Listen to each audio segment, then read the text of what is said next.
आपने बड़ा अच्छा एक पंच लाइन दी है कि planning is over, 2017 is execution year. संयोग से हमारा ये स्वर्ण जयंती वर्ष भी है। हरियाणा को बने 50 वर्ष हुए हैं, तो ये स्वर्ण जयंती वर्ष और हमारा बीच का वर्ष है, प्लानिंग ईयर। बीच का साल होता है किसी भी कार्यकाल का, वो एक बहुत बड़ा महत्वपूर्ण कार्यकाल होता है। तो उस बीच के वर्ष में, स्वर्ण जयंती वर्ष में, प्लानिंग इम्प्लीमेंटेशन वर्ष में हम जितना भी काम है इसको पूरा करेंगे। आप इतना अच्छा काम कर रहे हैं, लेकिन फिर भी कुछ लोग कहते हैं कि यू टर्न गवर्नमेंट है, वादा करती है फिर फैसला बदल देती है, 58 को 60, 60 को 58। समय के हिसाब से होता है। हमको मानो कोई चीज़ किसी समय ठीक लगी है तो हमने कोई बात एक बार कर दी, वो बिल्कुल पत्थर की लकीर है, उसको फिर बदला नहीं जा सकता।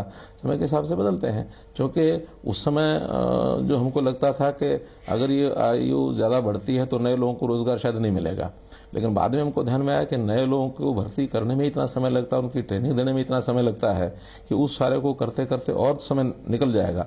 तो इसलिए इसको 60 वर्ष कुछ उसमें किया हमने। जैसे मेडिकल, डॉक्टर में बहुत कम मिलते हैं, तो जब डॉक्टर कम मिलते हैं, सामान्यतः डॉक्टर की एक बना हुआ पद्धति बनी है, एक परिपाटी, एक सिस्टम बना है कि वो प्राइवेट जॉब में ज़्यादा जाते हैं, सरकारी नौकरी भी आते हैं तो बहुत जल्दी छोड़ के चले जाते हैं।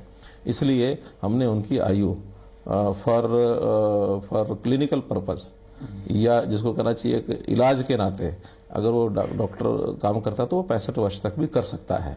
एडमिनिस्ट्रेटिव काम में नहीं, 65 वर्ष केवल वो फील्ड में हॉस्पिटल की नौकरी करनी है तो 65 साल तक भी जा सकता है। तो ऐसे ही कुछ ऐसे ज़रूर जॉब्स हैं जिन जॉब्स में बहुत जल्दी योग्य व्यक्तियों की भर्ती ये स्पीड से नहीं हो पा रही है।